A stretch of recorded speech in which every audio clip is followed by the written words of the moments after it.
ماوەیەکی دوور و درێژە کورد و عەرەب ئێمە بەرابووینە هەندێک خەلال و کێشە بووە بەڵام ئێمە ئیتر ئەمانوێ بۆ ئەوەی پێکەوە ژیان بکەین بۆ ئەوەی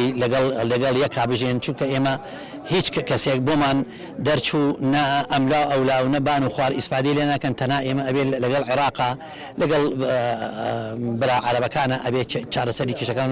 ئەمە ئەوەیەکەوە ببینە عیلاقاتی برایی و تەبایی لەبینمانە هەبێ بۆ ئەوەی بتوانین عێراقێکی دیموقراتی دروستکەن دوور بێ لە محاسەسەوە دوور بێ لە تائیفیەوە. دەستخۆشیەکەم لە کۆمەڵایەتی گەرمیان یەکێتی نیشتیمانی کوردستان کە هەستا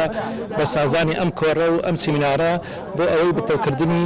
برایەتی لە بینی کورد و عەرەب بەڕاستی کەسایەتێکی یەکجار زۆر هاتبوون لە خوارەی عێراقەوە لە وەسەط و لە جنوبە بۆ ئەوەی کە بزانن مەینەتەکانی کورد کێشەکانی کورد لە نزیکەوە پەیوەندیەکی بتەومان هەبێت. ئەهداف هذا التجمع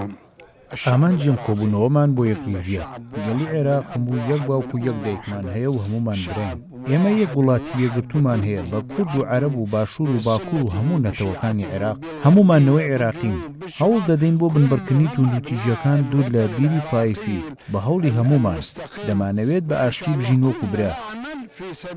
هدفنا الرئيسي لمجلس قادة مەبەست لە کۆبوونەوەمان کەمکردنەوەی توندوتیژی و گرژی نێوان نەتەوەکانە. ئەم لیژنەی ئێمە هەماهەنگیمانەیە لەگەڵ حکوومەتی عێراق بۆ چارەسەرکردنی کێشەکان و کۆتایی پێهێنانیان. جێبەجێکردنی خاڵەکانی دەستوور کۆتایی بە بەشێکی زۆر لە کێشەکان دەهێنێت.